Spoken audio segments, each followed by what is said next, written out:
তোমরা কেমন আছো? আজ মিনি কিচেনে রান্না করলাম ডিমের ঝোল। এটা কিন্তু মুরগির ডিম না, এটা হচ্ছে হাঁসের ডিম। ডিমের ঝোল করার জন্য এখানে একটা ডিম আগের থেকে আমি সিদ্ধ করে নিয়েছি। তার সঙ্গে নিয়েছি রসুন বাটা, আদা বাটা, পেঁয়াজ কুচি, টমেটো কুচি, একটা তেজপাতা, অল্প একটু কাঁচা লঙ্কা বাটা, অল্প একটু চই ঝাল নিয়েছি। তারপর আমি উনুনে জালটা ধরিয়ে দিলাম।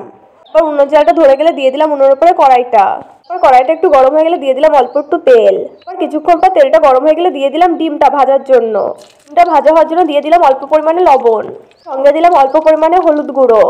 হলুদ আর লবণ দেওয়া হয়ে যাবে, ডিমটা একটু নাড়াচাড়া করে দিলাম। হলুদ আর লবণটা যাতে ডিমের গায়ে ভালো করে লেগে যায়।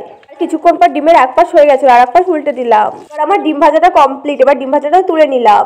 ডিম ভাজাটা তুলে নেওয়া হয়ে গেছে, এবার ডিম ভাজাটা সাইডে রেখে দিলাম। তারপর ওই তেলের মধ্যে দিয়ে দিলাম অল্প একটু জিরে। জিরেগুলো ফুটতে শুরু করেছে, তার মধ্যে দিলাম তেজপাতা। এবার তেলের পরে দিয়ে দিলাম কুচি করে রাখা পেঁয়াজটা। পেঁয়াজ ভাজাটা কিছুক্ষণ ধরে নাড়াচাড়া করব। পেঁয়াজটা ততক্ষণই ভাজতে হবে যতক্ষণ না পেঁয়াজটার কালার চেঞ্জ হচ্ছে। পেঁয়াজ ভাজাটা হয়ে গেছে, এবার তেলের পরে দিয়ে দিলাম আদা বাটা, এবার দিয়ে দিলাম রসুন বাটা। এবার আবারও সবকিছু কিছুক্ষণ ধরে নাড়াচাড়া করব। সবকিছু কিছুক্ষণ ধরে নাড়াচাড়া করার পর দিয়ে দেবো অল্প একটু হলুদ গুঁড়ো, দিয়ে দেবো পরিমাণ মতন লবণ। এবার আবারও সব মশলাগুলো আবার একটু নাড়াচাড়া করব। এবার তেলের পরে দিয়ে দিলাম অল্প একটু কাঁচা লঙ্কা বাটা। এবার সব মশলাগুলো কিছুক্ষণ ধরে কষিয়ে নিতে হবে। বন্ধুরা, আমার একটু ঠান্ডা লেগে গেছে, তাই কালকে কোনো বড় ভিডিও ছাড়তে পারিনি। এবার মশলার ভেতরে দিয়ে দেবো পরিমাণ মতন লঙ্কার গুঁড়ো। তারপর লঙ্কার গুঁড়ো দেওয়া হয়ে যাওয়ার পর দিয়ে দেবো কুচি করে রাখা টমেটোগুলো দেওয়া হয়ে যাওয়ার পর আবারও কিছুক্ষণ নাড়াচাড়া করব।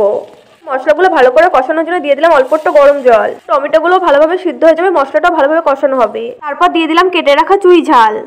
দেওয়া হয়ে যাওয়ার পর আবারও কিছুক্ষণ নাড়াচাড়া করে দিলাম।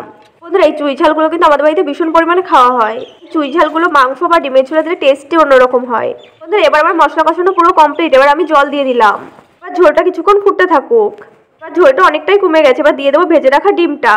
ডিমটা দেওয়া হয়ে গেছে, এবার তরকারিটা কিছুক্ষণ নাড়াচাড়া করে দেবো। এবার আবারও ঝোলটা কিছুক্ষণ ফুটতে দেবো। এই ডিমের ঝোলটা খেতে হয়েছিল খুব সুন্দর।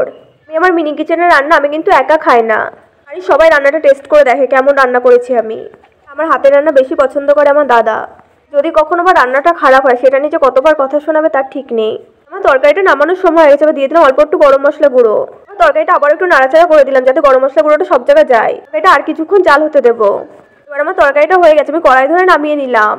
আবার কড়াই থেকে বাটিতে ঢেলে নিলাম তরকারিটা। তোমাদের কাছে ভিডিওটা কেমন লেগেছে অবশ্যই কমেন্ট করে জানাবে। যদি তোমাদের কাছে ভিডিওটা ভালো লাগে, লাইক, কমেন্ট, সাবস্ক্রাইব, শেয়ার করতে একদম ভুলবে না।